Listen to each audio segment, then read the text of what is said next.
Tú me indicas, Ale, por favor.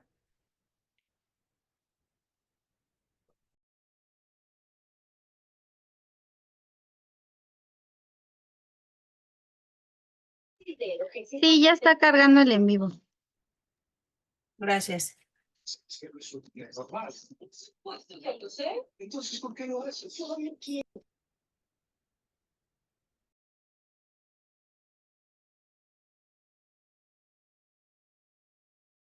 Ya estamos en vivo. Perfecto, muchísimas gracias. Bueno, pues vamos a iniciar. ¿Qué tal? Buenas noches. Ya estamos en una transmisión más de este gran programa que dirige mi querido Shell Ignacio Pérez Rodríguez. Mi querido Shell, yo siempre te digo solo Shell, en esto que hemos denominado Voces del Derecho. Estas transmisiones que tenemos todos los días miércoles a las 21 horas con ustedes, y se llama precisamente Voces del Derecho porque los invitados son destacados juristas como el que hoy nos acompañan. Mi querido Shell, buenas noches, ¿cómo estás? Buenas noches, maestra. Muy bien. Pues es un honor tener al ponente, de verdad, hablando con antelación con él.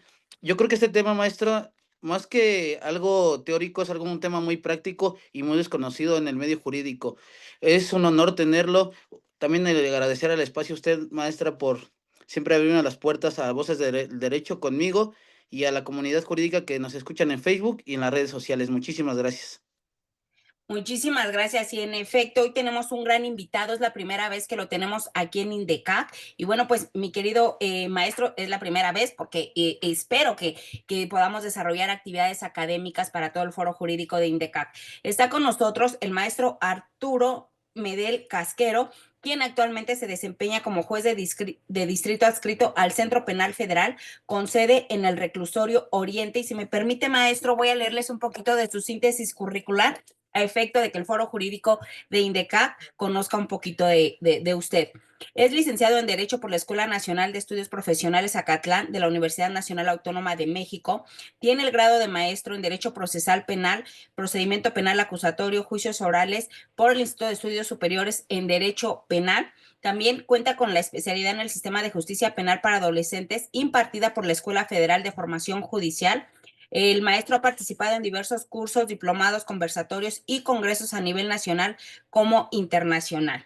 También ha sido docente en la Escuela Federal de Formación Judicial, y dentro de su trayectoria laboral ingresó al Poder Judicial de la Federación en febrero de 2002.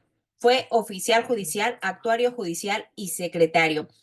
Y reitero que actualmente se desempeña como juez de distrito especializado en el sistema penal acusatorio y oral, adscrito al Centro de Justicia Penal Federal en la Ciudad de México, con sede en el Reclusorio Oriente desde febrero de 2016, ejerciendo funciones de juez de control, tribunal de enjuiciamiento y juez de ejecución de penas.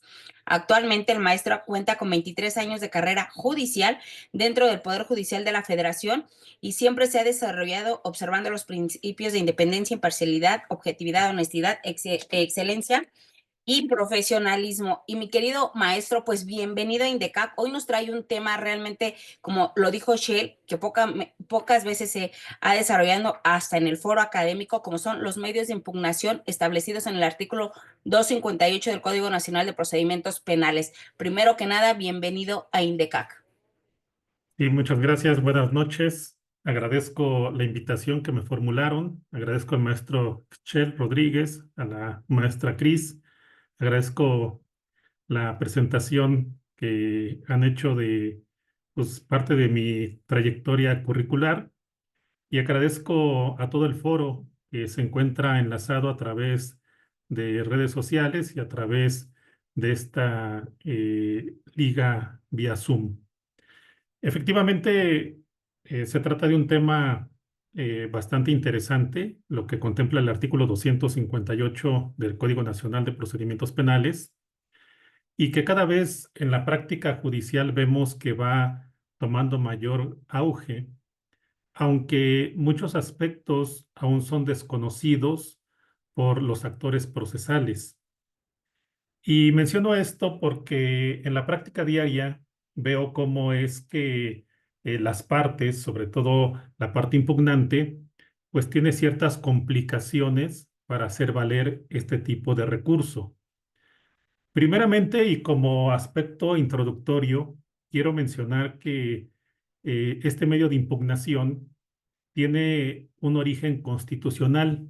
Lo vamos a encontrar en el artículo 20, apartado C de la Constitución Política de nuestro país, pero de manera específica en su fracción séptima.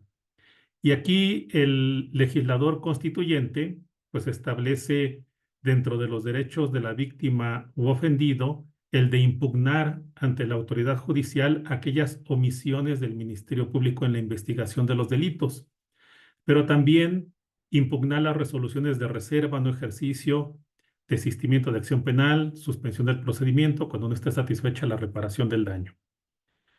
A su vez también encontramos que este derecho que tienen las víctimas o ofendidos se reproduce en el Código Nacional de Procedimientos Penales, de manera específica en la fracción 21 del artículo 109, que se refiere también a los derechos de la víctima o ofendido.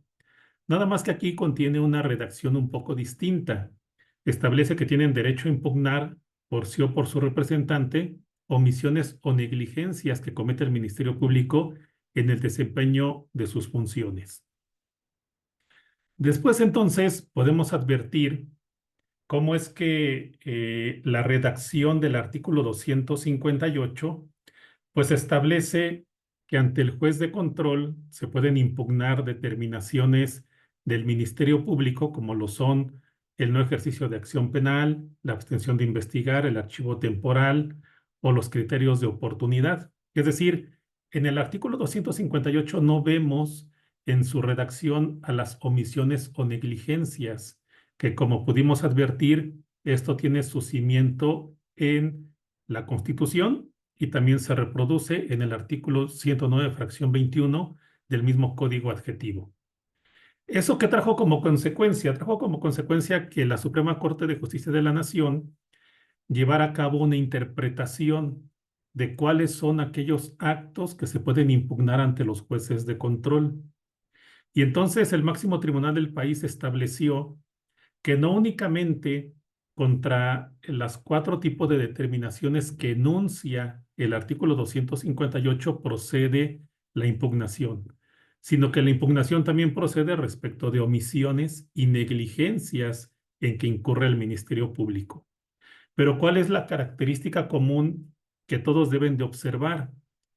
Que si nosotros volvemos a verificar con detenimiento las 4 tipos de determinaciones que enuncia el artículo 258, y las voy a repetir nuevamente, se trata de no ejercicio de la acción penal, archivo temporal, criterio de oportunidad y abstención de investigar.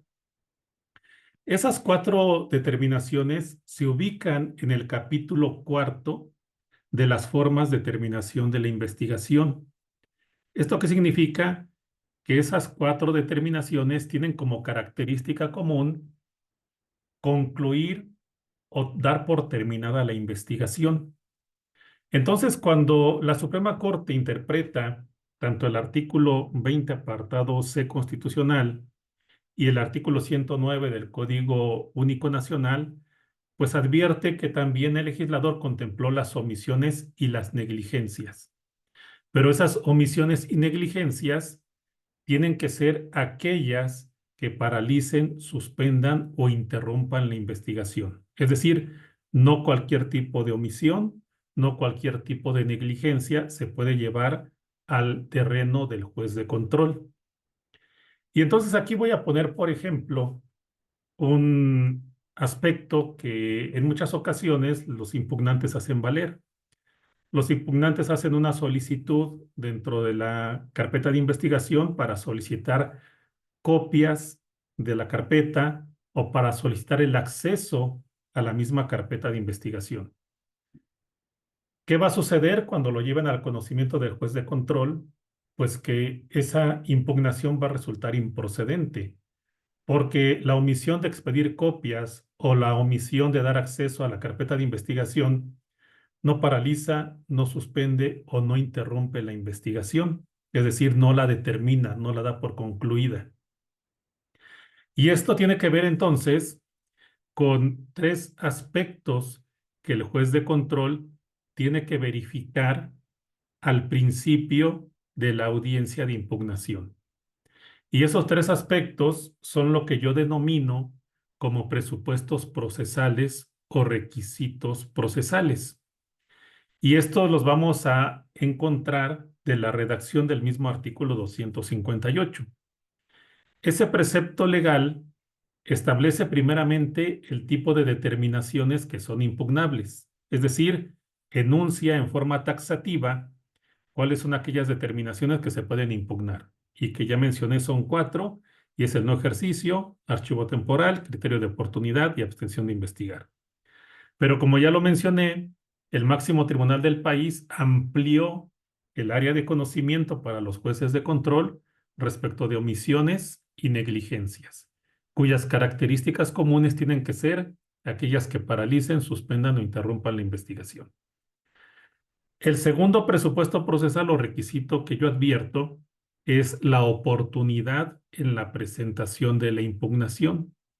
Es decir, la impugnación se tiene que presentar dentro de los 10 días siguientes a la notificación de la determinación. ¿Esto qué significa? Que si a una persona le notifican dentro de la carpeta un decreto de no ejercicio de la acción penal, un archivo temporal, una abstención de investigar, pues entonces, dentro de los 10 días siguientes, tiene que presentar su impugnación ante el centro de justicia. Si no lo hace así, es decir, se lo presenta al día 11º, pues entonces su impugnación resulta extemporánea y el juez de control tendrá que declararla igualmente improcedente. ¿Qué sucede aquí respecto de las omisiones? Si nosotros nos remitimos al significado de una omisión o lo que debemos de entender por una omisión en términos jurídicos, pues una omisión es aquel silencio o aquel no hacer o no actuar en que incurre el Ministerio Público. Entonces, se entiende que las omisiones son de tracto sucesivo, es decir, de momento a momento, mientras el Ministerio Público no emita un acto de naturaleza positiva, en el sentido que sea, la omisión prevalece. Y por tanto, ahí no tenemos tanto problema para los 10 días para presentar la impugnación, porque la omisión se está verificando de momento a momento. Y el tercer presupuesto procesal radica precisamente en una calidad específica que el legislador estableció debe de reunir la parte que va a impugnar. Y esa calidad específica se refiere a una legitimación procesal activa. Es decir, la persona que lleva a cabo la impugnación o que la promueve o que la hace valer, tiene que tener la calidad de víctima u ofendido. Si no tiene ese carácter, entonces no se puede hablar de que tenga legitimación procesal activa. Y como pueden ustedes entonces advertir, esos 3 requisitos o presupuestos procesales que yo advierto se extraen del artículo 258 son el primer aspecto que en un debate ante el juez de control se tienen que dilucidar. Ello para que el juez de control pueda verificar si efectivamente esos 3 requisitos se satisfacen y en caso de que estén satisfechos los 3, entonces poder entrar al análisis de fondo que se plantea. Es decir, ya analizaríamos entonces la fundamentación y la motivación que tuvo el Ministerio Público al decretar el inejercicio de la acción penal, o el archivo temporal, o la abstención de investigar, o la omisión, o la negligencia, etc. En cambio, si no se surten esos 3 requisitos o presupuestos procesales, si alguno de ellos no se satisface, la consecuencia es declarar improcedente la impugnación. Y entonces el juez ya no puede ir más allá, ya no puede avanzar precisamente al fondo o al análisis que pretendía la parte impugnante. Ahora, ¿qué ha sucedido últimamente en los debates que he tenido oportunidad de presenciar?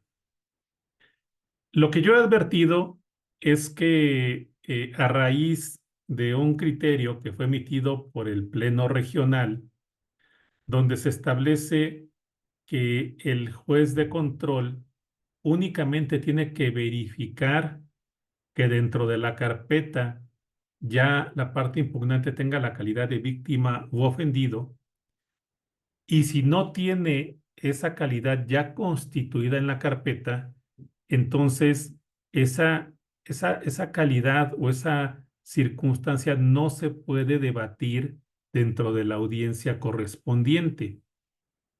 Y ello menciona ese pleno regional porque el determinar si la persona tiene calidad de víctima o ofendido, pues no tiene como consecuencia ni paralizar, suspender o concluir la investigación, como ya lo había mencionado en un inicio.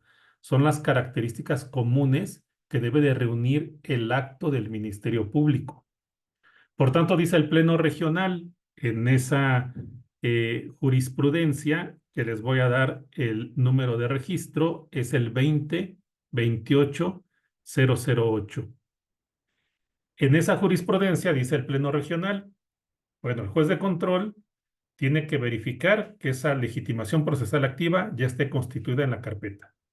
Pero si no está constituida en la carpeta, no puede abrir debate en la audiencia correspondiente, porque no se puede constituir ahí ese punto litigioso al no formar parte precisamente del recurso.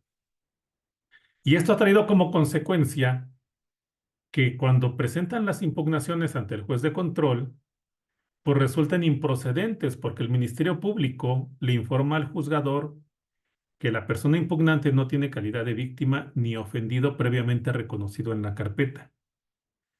Y en muchas ocasiones he escuchado debates donde la impugnante dice, no, es que yo tengo la calidad de víctima o ofendido porque de manera tácita el Ministerio Público así me lo reconoció, porque al apersonarme en la carpeta de investigación, me hizo saber los derechos de las víctimas ofendidos. Incluso tuve oportunidad de nombrar asesor jurídico e incluso me notificó el no ejercicio de la acción penal. Y entonces dice la impugnante, de esa forma tácitamente yo ya tengo ese carácter, pero ello no es así. El reconocimiento tiene que ser expreso en la carpeta de investigación. ¿Y qué debemos de entender por expreso? Que el Ministerio Público se debió de haber pronunciado si en términos del artículo 108 del Código Nacional de Procedimientos Penales efectivamente le asiste la calidad de víctima o ofendido, o bien en términos del artículo 4 de la Ley General de Víctimas le reviste ese carácter de manera fundada y motivada, y expresar las razones del por qué sí tiene ese carácter o no lo tiene. Y entonces diría la parte impugnante, bueno, ¿qué solución tengo o qué vía tengo para que ante una negativa del Ministerio Público o una omisión de reconocerme esa calidad, pues a qué instancia puedo acudir? Y entonces yo lo que considero es que la parte impugnante, la parte interesada en la carpeta de investigación en que llegue a un buen puerto, es decir, que se integre adecuadamente y que el Ministerio Público después la judicialice para solicitar la audiencia inicial, pues yo lo que considero es que tiene que tener un papel proactivo dentro de la indagatoria. Y dentro de las primeras solicitudes que debe de realizar desde su escrito de denuncia o querella, le tiene que pedir al Ministerio Público le reconozca la calidad de víctima o ofendido de manera expresa en la carpeta. Y entonces, ante el silencio u omisión del Ministerio Público, tendría que acudir esa parte interesada en vía de amparo indirecto. Esto en violación del artículo 8º constitucional, que establece el derecho de petición a que tiene todo ciudadano de recibir una respuesta pronta y congruente a lo peticionado. Esto ante el silencio u omisión. O bien, si el Ministerio Público se pronuncia en sentido negativo, mencionando que no le asiste la calidad de víctima o ofendido, entonces esa parte interesada, insisto, tendrá que acudir a la vía de amparo indirecto, solicitándole precisamente se analice ese acto de autoridad del Ministerio Público y sea el juez de distrito que conoce de la vía de amparo el que a través de su determinación analice si la actuación del Ministerio Público fue correcta o no. ¿Esto qué significa entonces? Que la parte interesada tiene que preparar su impugnación, tiene que ir preparando el camino, porque lo que está ocurriendo es que están llegando a la audiencia de impugnación sin tener la calidad de víctima o ofendido previamente reconocida, y lo que pretenden es que en esa audiencia se les reconozca esa calidad, cuando el Pleno Regional en la jurisprudencia que les he mencionado ha dicho que ese no es un punto litigioso, porque el constituir la calidad de víctima o ofendido ni paraliza, ni suspende, ni interrumpe la investigación. Entonces, ese es un aspecto que he notado que está ocurriendo con mucha frecuencia en la práctica ante los jueces de control. Ahora, otro aspecto también que debo mencionarles y que se analiza dentro de estos presupuestos procesales, y veamos, todavía no llego a la etapa de fondo, todavía nos encontramos en el aspecto de presupuestos procesales que son de gran importancia, primeramente, acreditarlos. Y dentro de esa fase de presupuestos procesales, pues el juez de control tiene que verificar si es legalmente competente para conocer de esa impugnación. ¿Y esto por qué lo menciono? Porque recordemos que las fiscalías tienen fiscalías especializadas. Por ejemplo, fiscalía especializada en delitos de corrupción, fiscalía especializada en delitos contra el ambiente, fiscalía especializada en delitos financieros, etcétera. Pero ¿qué sucede con esas fiscalías especializadas? Pues que regularmente tienen su residencia, y estoy hablando de la Fiscalía General de la República, regularmente tienen su residencia en la Ciudad de México. Aquí es donde tienen sus oficinas o sus instalaciones.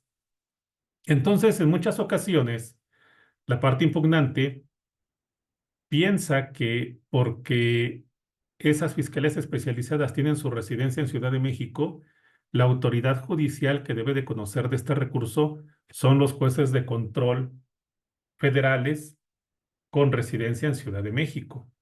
Y ello no es así, porque lo que define la competencia legal del juez de control no es el lugar de residencia de las fiscalías, es el lugar donde acontecieron los hechos.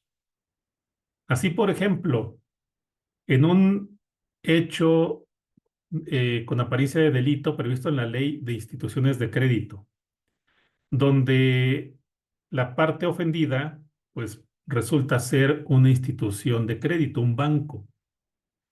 Y resulta entonces que en una entidad federativa, por ejemplo, en Campeche, allá se llevó a cabo una disposición sin autorización del titular de la cuenta de cierta cantidad de dinero.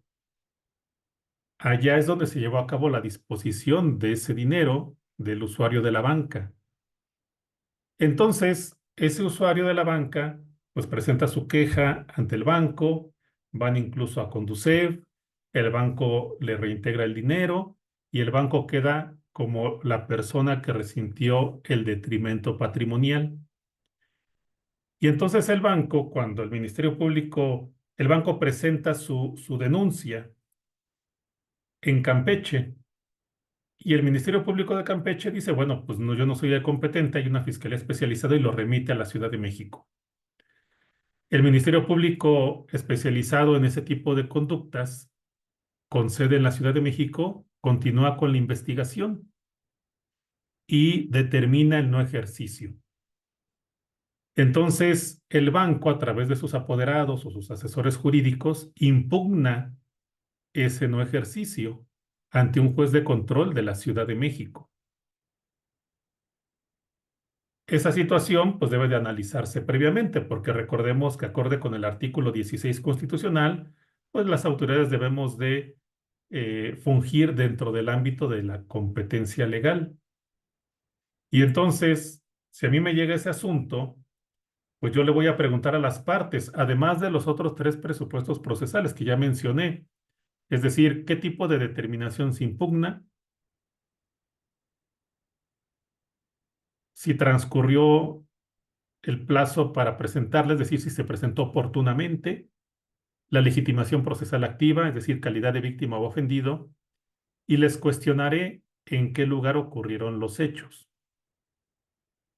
Y entonces si me dicen, bueno, es que los hechos ocurrieron en Campeche, porque allá se llevó a cabo una disposición de recursos de un usuario de la banca en forma indebida.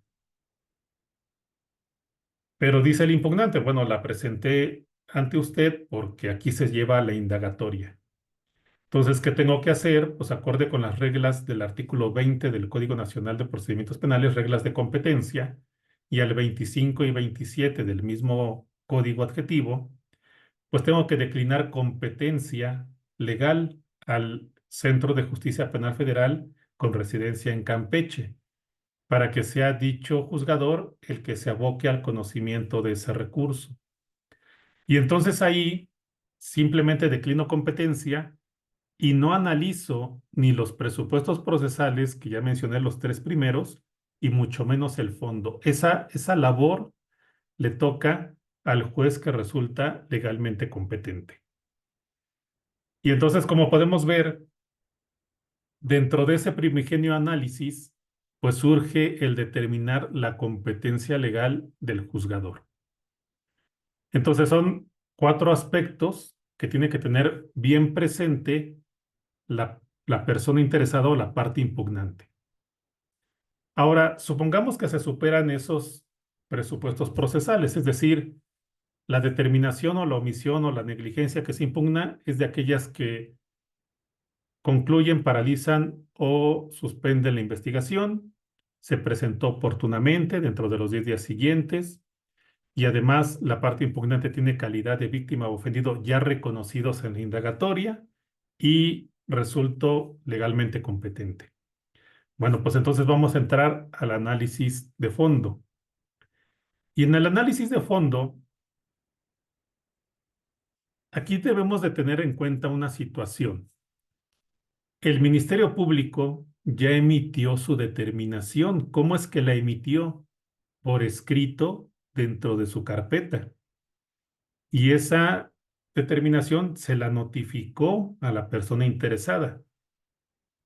Entonces, aquí lo que tenemos que establecer es decirle al Ministerio Público, señor fiscal, expóngame la motivación y fundamentación, pero no rebase lo que usted ya plasmó por escrito, porque precisamente lo que plasmó por escrito son las razones y consideraciones que sirvieron de sustento para la emisión de su determinación de no ejercicio de la acción penal.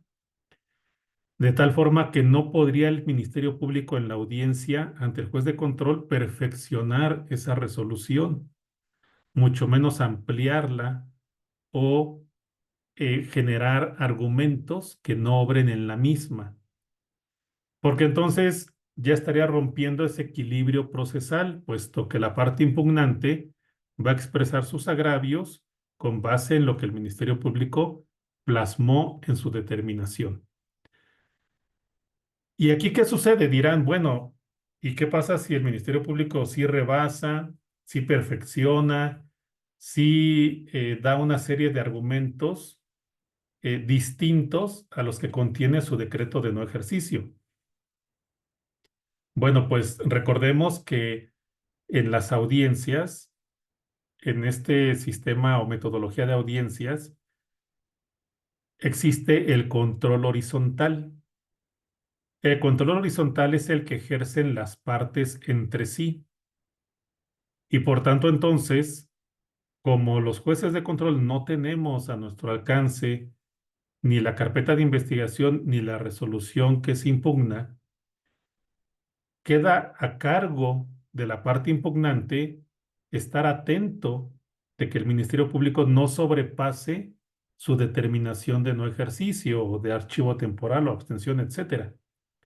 Y entonces le dirá al juez, oiga, señoría, pues es que el Ministerio Público, ese argumento que le acaba de mencionar no está plasmado en su decreto de no ejercicio.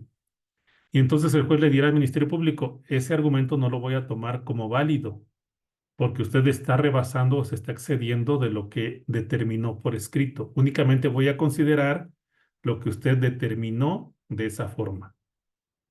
Y entonces surge el análisis entre los argumentos de la Fiscalía, como lo es fundamentación y motivación, y los agravios de la parte impugnante.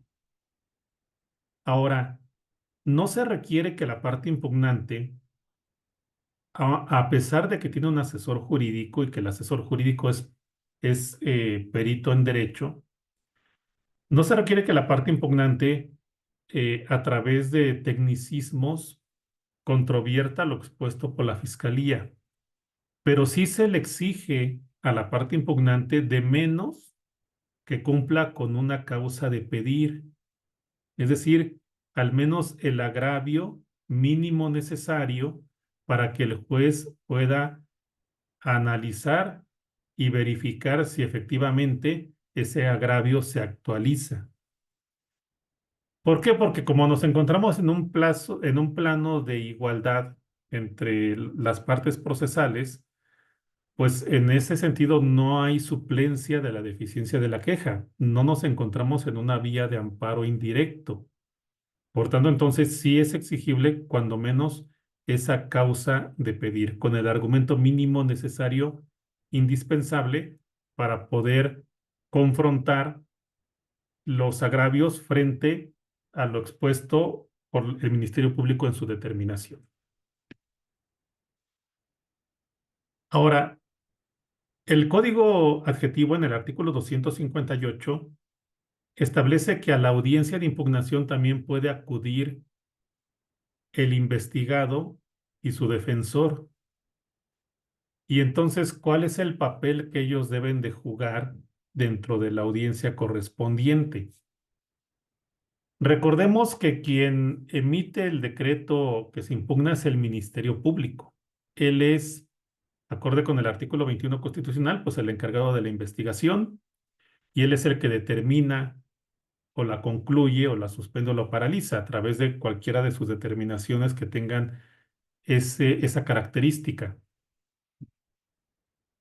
Entonces, ¿qué va a hacer la defensa? Pues simplemente la defensa en su intervención, pues podrá hacerle del conocimiento al juez algún aspecto que también obra dentro de esa determinación y que el Ministerio Público soslayó mencionarlo.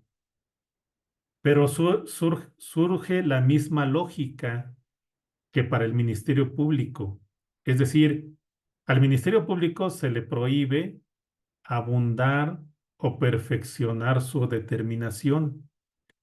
Entonces, la participación de la defensa no es para venir a perfeccionar o abundar en lo que el Ministerio Público ya expuso, porque, insisto, la litis recursal se establece entre el decreto del Ministerio Público que ya plasmó por escrito y los agravios del impugnante. Solamente que como estamos en una metodología de audiencias, lo que el Ministerio Público ya plasmó por escrito me lo tiene que hacer saber a través de la oralidad. Pero entonces la defensa, insisto, pues bajo esa misma lógica no podrá sobrepasar o perfeccionar lo que el Ministerio Público ya determinó. Simplemente, si el Ministerio Público soslayó algún aspecto dentro de su determinación, pues lo puede hacer del conocimiento del juez de control. Entonces aquí vemos cómo los papeles pues vienen invertidos. Es decir, en una etapa de impugnación donde la investigación es en la fase inicial, todavía no formalizada, el Ministerio Público lleva a cabo su exposición y pareciera como coadyuvante porque la defensa y el investigado se ven favorecidos con ese decreto de no ejercicio. Entonces ellos lo que quieren es que el no ejercicio subsista, o que el archivo temporal subsista, o que la obsesión de investigar subsista. Y frente a ello está la parte impugnante, que es la víctima o ofendido, quienes quieren que ese decreto se revoque para que el Ministerio Público siga investigando, siga realizando actos inherentes a perfeccionar la indagatoria. ¿Y por qué menciono que aquí los papeles se invierten? Porque vemos que entonces aquí la defensa y el investigado pues quieren robustecer o apoyar los argumentos del Ministerio Público, cuando una vez judicializada la carpeta en la audiencia inicial, pues ocurre totalmente a la inversa, es decir, es el Ministerio Público la parte ofendida o víctima, y del otro lado entonces ya se encuentra el imputado y su defensa. Es decir, ya ahí se invierten los papeles. Bien, entonces, dentro de todo esto, ¿qué pueden hacer los jueces de control al resolver sobre el fondo del asunto? Pues una vez escuchados los agravios de la parte impugnante, insisto, cuando menos con una causa de pedir, pues el juez de control podrá revocar en su caso el decreto de no ejercicio, la abstención de investigar el archivo temporal, esa omisión, esa negligencia, etcétera, en que incurrió el Ministerio Público, y ordenarle que siga practicando actos de investigación, o bien darle un plazo razonable para que determine la carpeta como corresponda, o bien indicarle incluso de manera enunciativa, mas no limitativa, qué actos de investigación puede practicar o debe de realizar. A lo que voy es a lo siguiente: el juez de control nunca le va a decir al Ministerio Público ejerce acción penal, porque esa no es la función del juez de control. Si el juez de control hiciera eso, se estaría sustituyendo en el órgano investigador. Y recordemos que este sistema de justicia hace una separación muy clara entre el papel de cada una de las partes. Es decir, hay una parte que investiga y hay una parte que se pronuncia sobre la impartición de justicia, que son los juzgadores. Entonces, el juez de control nunca le va a decir al Ministerio Público ejerce acción penal.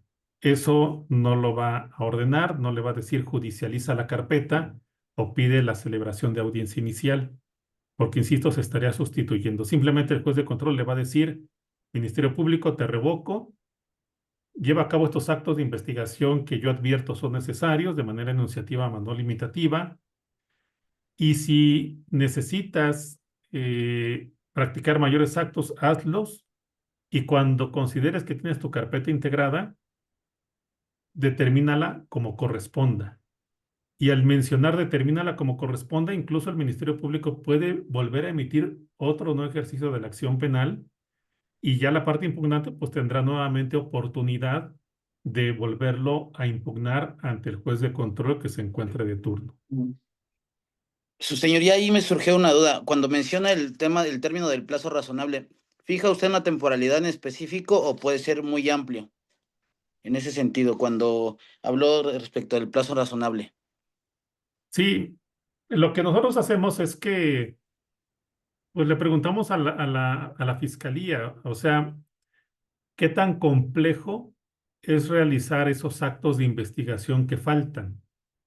Por ejemplo, puede resultar en el caso de ley de instituciones de crédito, que el Ministerio Público tenga que solicitar a través de técnica de investigación con control judicial previo, pues que se proporcione información que está regulada bajo el secreto bancario. Y entonces, a través de esa técnica, el juez le va a pedir a la Comisión Nacional Bancaria y de Valores o a la institución de crédito correspondiente, le remita al Ministerio Público pues la información inherente a tal cuenta, cuándo se aperturó, quiénes son los que firman en esa cuenta, quiénes pueden firmar cheques, los movimientos de esa cuenta en determinado periodo, etcétera. Y como ese pueden existir otros actos de investigación que requieren cierto tiempo. Entonces, se le cuestionaría al Ministerio Público, señor fiscal, ¿cuánto tiempo usted estima necesario o prudente para practicar esos actos de investigación? Y el Ministerio Público podrá decir, no sé, 3 meses. Entonces el juez dirá, a ver, Ministerio Público, tú tienes a tu alcance medios de apremio, como son los previstos en el 104, fracción primera. Entonces, si tienes que requerir a algunas dependencias gubernamentales, pues les puedes apercibir.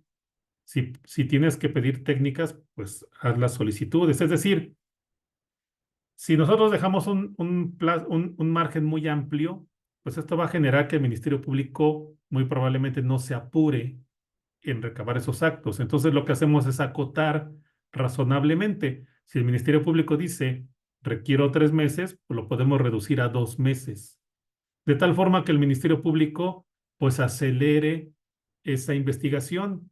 Y tomamos en cuenta también que muy probablemente ahí la parte impugnante va a decir, oiga, señoría, pues es que esta carpeta inició desde el 2021 y vea, estamos en 2025, ya pasaron 4 años y el Ministerio Público no ha recabado esto, aquello y esto más. Entonces, Doctor, ahí sí me permite, y digo, derivado de las preguntas que aquí tenemos, estaríamos hablando de una actuación negligente por parte de la gente del Ministerio Público. bueno, podríamos ahí hablar de que el Ministerio Público pues ha incurrido precisamente en ciertas omisiones que impactaron precisamente en el curso de la investigación y que llevaron precisamente a determinarla con un no ejercicio. Es decir, al no haber recabado los datos de pruebas suficientes, pues ¿qué sucedió? Que el Ministerio Público decretó un no ejercicio porque no se actualizaban pues, los elementos de tal conducta que se estaba investigando.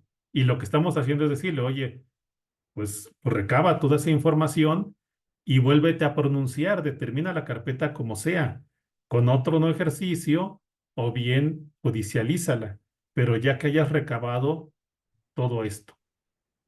Y entonces, bueno, es una pregunta desde el punto de la defensa y que aquí lo plantean. Entonces, aquí con este recurso, mi querido maestro, podríamos hablar que lo que se revisa judicialmente, entonces, es la actuación del Ministerio Público en específico, ¿no? Sí, claro, lo que estamos analizando precisamente es esa actuación en esa fase de investigación que concluyó con una cierta determinación y donde el Ministerio Público efectivamente pudo haber incurrido en omisiones o negligencias en la integración de su carpeta y que trajeron como consecuencia pues un archivo temporal o una abstención de investigar o un decreto de no ejercicio de la acción penal. Es decir, lo que el juez analiza y aquí insisto, con base en lo que las partes le expongan. Por eso aquí es muy importante escuchar el agravio o de menos esa causa de pedir de la parte impugnante. Porque la parte impugnante puede decir, es que yo le pedí al Ministerio Público que recabara esta información, esta técnica, que le pidiera a la policía se constituyera en el domicilio, que llevara a cabo esta inspección de objetos, que solicitara información al INE, etcétera. Y el Ministerio Público no hizo nada de eso y decretó un no ejercicio. Entonces, con base en la clasificación jurídica por la cual está investigando el Ministerio Público o integrando el Ministerio Público esa carpeta, pues es que podemos advertir, bueno, a ver, los elementos que la componen pues son este y este. Y sí, para analizar esos elementos o actualizarlos se requiere pues, que efectivamente agote esos actos de investigación que menciona la parte impugnante, no llevó a cabo la representación social. Gracias. ¿Podemos darle intervención a maestro Raúl Bolaños, por favor? ¿Ale? Sí, adelante. Adelante, maestro Raúl. Gracias, maestra Cris. Buenas noches, señoría. Oiga, Buenas noches. bueno, desde mi óptica, porque a veces uno sale topes contra el Ministerio Público cuando va de asesor victimal. Y me pasa recurrentemente. Y luego no tomo el 258 porque la palabrita determinar antecede a las otras partes. Entonces el Ministerio Público se queda de brazos cruzados contra la víctima y ustedes te promuevan amparo. Y el juez dice, no, espérame, agota 258. Pero falta la palabrita determinar, no he determinado nada. Y estoy varado, ya propuse actos de investigación, esto, aquello, el otro. Pero voy a esto. Siempre he atacado al Ministerio Público, siempre lo he atacado. O sea, le han confiado tanto al Ministerio Público que siempre cuando yo meto en este caso mi amparo, siempre hago alusión al 426 y al 428. Porque créanme una cosa, señor juez, en mi caso, yo así lo considero, delitos que le podrían llamar de bagatela, podría meterse allí la sustracción de menores, podría meterse ahí un despojo, y usted va con el fiscal a querellarse o a denunciar despojo, sustracción, y ya perdió, ya perdió, porque le varían el lugar de los hechos, porque los peritajes no se surten, porque no los entregan. Empieza a pasar 1 año, 2 años, 3 años. Usted pide tutela de derechos, juez de control. No ha determinado. Oye, pero está en omisión. Sí, pero no ha determinado. Y va al juez de distrito, pero vete al 258. Entonces yo siempre en este caso he sido férreo, se lo digo así frontalmente, atacante del Ministerio Público. Al menos aquí en el estado de Veracruz. No sé cómo opere en otros estados. A veces cuando estamos en foros, que ya ve que nos vemos, sobre todo aquí en Indecaja, que vamos de Mérida a Ensenada, y el pilón como si nada. Yo les digo a los del Estado de México, oigan, pasen unos fiscales acá a Veracruz de los que ustedes tienen, que siembran pruebas, que meten droga y que golpean y tehuacaran. Yo quiero uno de esos. Aquí el fiscal trabaja para aquellos. Y yo no puedo ingresar una prueba, yo no puedo consignar, yo no puedo hacer esto. En cambio, tú dame una sustracción de menores, yo de manera personal, con el apoyo de servicios periciales, saber que también no fueran del Ministerio Público, de su propiedad. Te la integro en 45 días. Un despojo, pues te lo integro en 40 días. Y hay despojos que llevo de 4 años. Y ya prescribió el delito. No sé cómo le voy a hacer. Y la sustracción que tengo, me variaron el lugar de los hechos. La fiscal tiene 3 nombres actualmente. Me decía en mujeres, Secretaría de la Mujer, oye, da una constancia de víctimas para ver si te cambio de residencia. Digo, oye, ¿quién quieres que te dé la constancia? Viene Guadalupe, XYZ, o viene Guadalupe, tal. ¿Cómo? Digo, se puso los apellidos míos, se puso los apellidos de mi clienta y trae los suyos y varió los hechos. Un asesor victimal que no se pone buzo contra el fiscal es caso perdido. Pasa la intermedia, llega a la etapa de juicio. Su señoría, una precisión. Sí, ¿cómo no? Oiga, la fiscal se llama Cris Ortega Camacho. Que me lo diga. No, no existe. Oiga, todo viene firmado por ella. No tenemos nada que hacer aquí, señor. Toda la carpeta la firmó fulano y no existe. Así estamos acá. Entonces, ese es mi punto de vista, su señoría. Gracias. Sí, muchas gracias. Pues mire, indudablemente los ministerios públicos trabajan distinto en cada entidad federativa. También recordemos pues que los ministerios públicos locales lo hacen de manera distinta que los federales. Y lo único que yo les recomiendo es que preparen siempre sus impugnaciones, es decir, que vayan preparando el camino para cuando tengan que llegar ante el juez de control. Y si tienen que agotar amparo indirecto, agótenlo en los casos en que sea necesario y en aquellos en que no lo sea así, pues acudir de manera directa ante el juez. También tomemos en cuenta que ya existen bastantes pronunciamientos de la Corte y de los tribunales de la Federación donde mencionan que ya en muchos aspectos no es necesario agotar la vía de amparo indirecto. En otros aspectos sí, pero entonces aquí tienen que estar muy pendientes atendiendo a cada caso concreto, porque pues podrán haber sin número de supuestos pues que se escaparían si en este momento yo quisiese pues enunciarlos o enlistarlos. No sé si haya alguna otra inquietud de la audiencia. Shell, no sé si tengas otra pregunta o Sí, alguien maestra. están conectados. Adelante, Shell. Maestro, bueno, tocamos aspectos relevantes en cuanto hace el tema del Ministerio Público y la defensa, pero me surge, ¿cuál sería la participación en este sentido del investigado en este medio de impugnación, señoría? Sí, es lo que yo comentaba cuando hacía referencia a la participación de la defensa y del investigado. Es decir, van de la mano. El Código Nacional en el artículo 258 dice que a la audiencia puede acudir la defensa y el investigado. Entonces, cuando se presenta la impugnación, lo que hacemos es que requerimos al Ministerio Público y le preguntamos, oye, en tu indagatoria, ¿hay una persona que tenga calidad de investigado?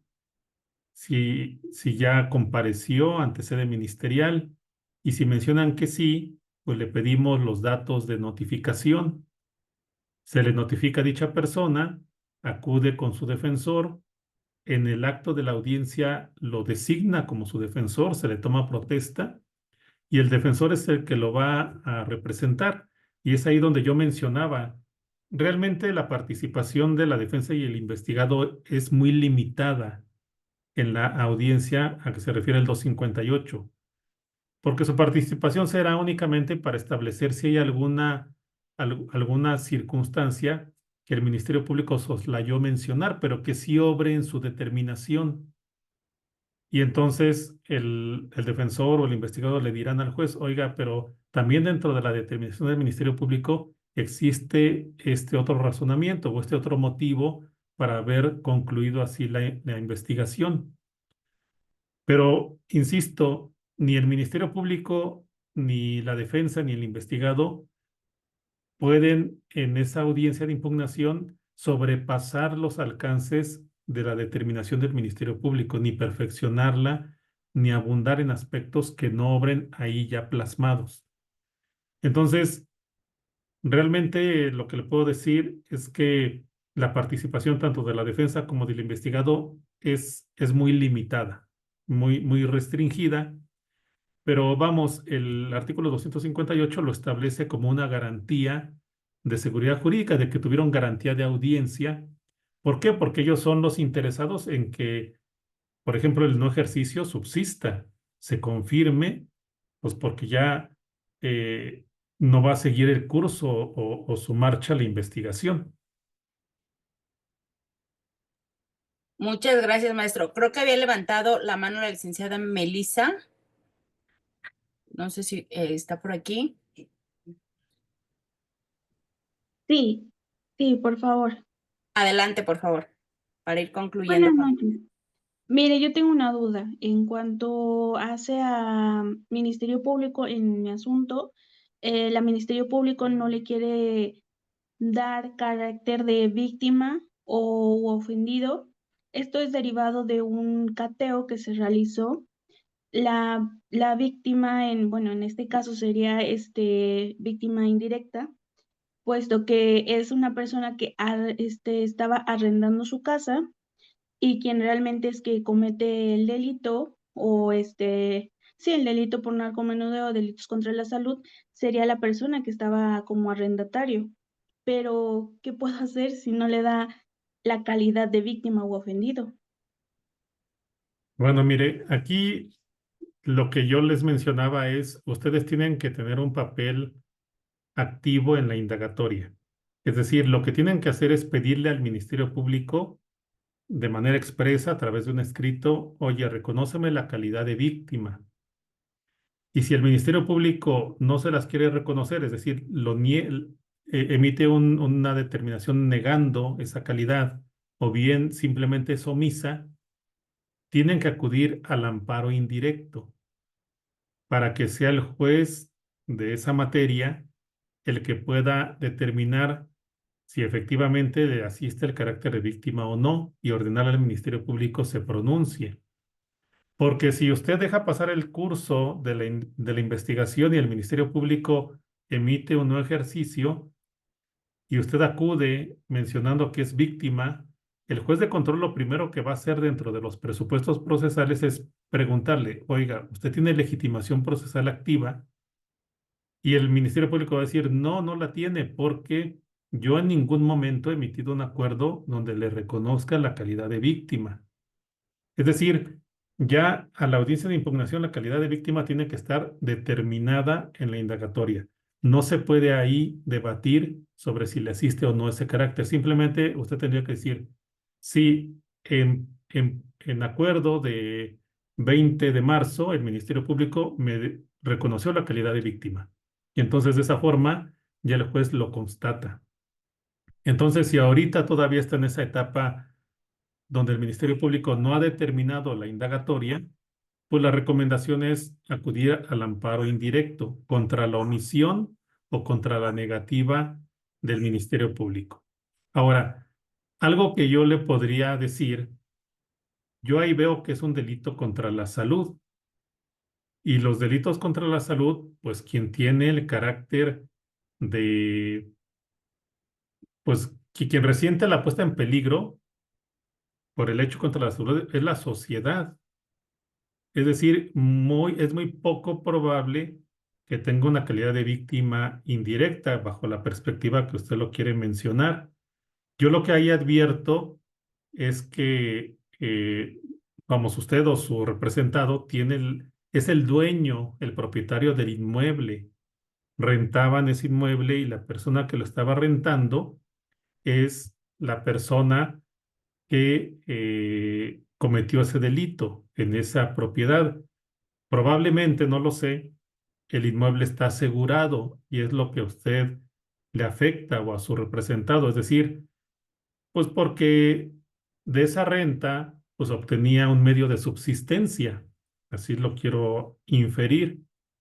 Pero aquí entonces, pues recuerden que el Código Nacional, pues establece que cuando el Ministerio Público asegura un bien, tiene que notificarlo para que la parte interesada acredite la propiedad y se pueda incluso dilucidar antes de que emita una declaratoria de abandono. Me parece más bien que eso podría ser el supuesto, pero vamos, no sé el tema de fondo, el tema concreto, pero lo que sí advierto es que si es un delito contra la salud, pues la afectación la resiente la sociedad. Es decir, en ese tipo de eventos no hay una víctima o un ofendido individualizados. Gracias, maestro. Vamos a concluir, Shell, si te parece, con las preguntas de adelante, maestro Jorge Enrique Cuevas Martínez, por favor. ¿Qué tal, señoría? Buenas noches. Señoría, la Fiscalía, atendiendo a sus acuerdos internos, llegan, en todo caso, a determinar en algunas ocasiones las carpetas como archivo temporal. Ellos atendiendo a este acuerdo interno, llegan a notificar esa determinación por estrados. En algunas ocasiones, las víctimas pues desconocen de estas determinaciones, acudimos a fiscal, nos comentan que la carpeta pues ya se encuentra determinada, pedimos obviamente que se nos notifique de manera personal, la fiscalía no accede a ello, toda vez que menciona que se notificó por estrados. Aquí, señoría, sería procedente pedir esta audiencia de omisiones, por valga la redundancia, por esta omisión de no notificar de manera personal esta determinación. Vamos, es que lo que tenemos que hacer es remitirnos al artículo 82 del Código Nacional de Procedimientos Penales, Ese precepto legal se refiere a las formas de notificación. Y si usted recuerda, yo aquí tengo a la mano mi código, la fracción primera se refiere a las formas de notificación personales y menciona en audiencia, por algún medio tecnológico, en las instalaciones del órgano jurisdiccional o en el domicilio. Y después, en su fracción segunda, ya contempla la lista, el estrado, el boletín judicial y en la fracción tercera los edictos. Entonces aquí me parece que lo que se tendría que hacer valer es precisamente esta notificación, atacarla para ver si está pues debidamente practicada conforme lo establece el Código Único Nacional en su artículo 82. No me parece que sea un acto impugnable ante el juez de control si usted lo plantea de esa forma, porque la mera notificación o su ilegalidad no es de aquellas que suspendan, paralizan o interrumpan la investigación. Más bien lo tendría que hacer valer en una vía de amparo indirecto. Es decir, aquí lo que yo quiero hacerles notar es que como que hay una línea muy delgada entre qué actos sí pueden llevarse ante el juez de control y qué actos no. Y entonces dentro de esa vía delgada, muchos de ellos corresponden a la vía de amparo. Y ahí es donde en muchas ocasiones se llega a la confusión. Entonces, las personas creen que ese acto es impugnable ante el juez de control, lo llevan ante el juez, en lo que el juez programa audiencia, pues indudablemente ya transcurrieron los 15 días con los que cuentan para impugnar en amparo, y entonces llega la audiencia de impugnación, se declara improcedente ese medio de impugnación y perdieron la oportunidad de ir al amparo. Yo lo que les sugiero pues es que vayan a la vía de amparo en preparación precisamente de esa impugnación. Muchísimas gracias. Marco Antonio Miranda dice, excelente exposición. En el caso de la institución de crédito, ¿con qué fundamento se le reconoce la naturaleza de víctima al banco? Si es conforme a la Ley General de Víctimas. Bueno, aquí el banco realmente lo que va a tener es la calidad de ofendido. Es decir, la calidad de víctima le corresponde a las personas físicas. Las personas morales son las que podrían tener la calidad de ofendidas. Y si nosotros nos vamos a la ley de instituciones de crédito, cheque el artículo 116 bis. Aquí dice que podrán tener la calidad de ofendida por la Secretaría de Hacienda, la institución de crédito o quien tenga un interés jurídico. Me parece que ese sería el fundamento legal para que un banco tenga la calidad de ofendido, no víctima, porque en mi concepción la víctima estaría reservada para las personas físicas. Las personas morales son las que podrían tener ese carácter de ofendidos. Mil gracias, maestro. Mi querido Shell, pues excelente tema, excelente invitado. ¿Alguna pregunta, algún comentario, por favor, para ir cerrando? Pues sin duda agradecer a la comunidad jurídica, maestra. Yo creo que sería importante, maestra, generar un taller con su señoría. Creo que va dejando la base desde los presupuestos procesales, el análisis de fondo, la participación legítima, activa, como lo acaba de comentar. Creo que sería importante porque este tema, maestra, creo que, como lo dice su señoría, tiene una línea muy delgada entre el amparo indirecto y el tema de generar el agravio en específico para imponer o irte al medio de impugnación. Creo que sería importante para la comunidad, maestra, inclusive para su servidor, pues siempre es un honor escuchar a su señoría. Le tengo el honor y el gusto de conocerlo y agradecer a la comunidad jurídica por todas esas participaciones y estar atentos a esta hora de la noche. Muchísimas gracias. Así es, mi querido maestro, de verdad un gusto escucharlo y evidentemente estaremos haciéndole la invitación, se la hacemos desde este momento, a participar en todas las actividades académicas que tenemos aquí en INDECAC, en la maestría, también en las especialidades que tenemos. De verdad es un gusto tenerlo aquí en INDECAC al maestro Arturo Medel Casquera, juez de distrito adscrito al Centro Penal Federal con sede en el Reclusorio Oriente. De verdad una excelente exposición, dominio del tema. Mi querido maestro, pues está la invitación, esperamos podernos comunicar pronto con usted para que podamos desarrollar actividades académicas aquí en INDECAC. Claro que sí, con mucho gusto, y yo agradezco a ustedes la invitación y agradezco al Foro Jurídico pues el interés mostrado.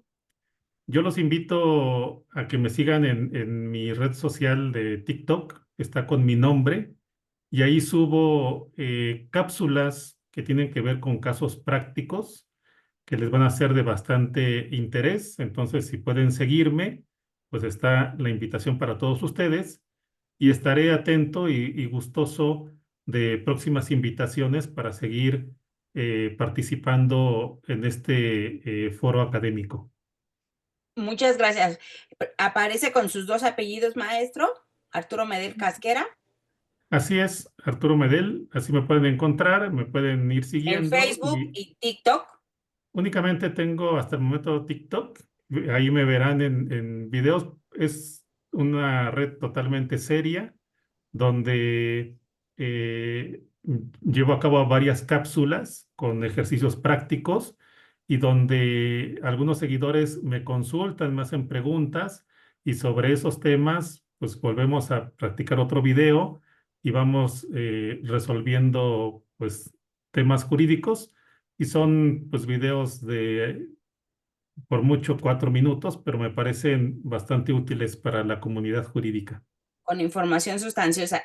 Hay que seguir esas cuentas que suman a todo el desarrollo profesional. Pues mi querido maestro, muchísimas gracias. Recuerden que cada miércoles estamos aquí en este programa de Voces del Derecho, y el siguiente miércoles de 16, mi querido Shell trae un temazo también con el tema de aspectos prácticos del cateo, y va a estar con nosotros el juez Roberto Pozán Ternero, juez de distrito especializado en el sistema penal acusatorio, también adscrito al Centro Penal Federal de la Ciudad de México con sede en el Reclusorio Norte.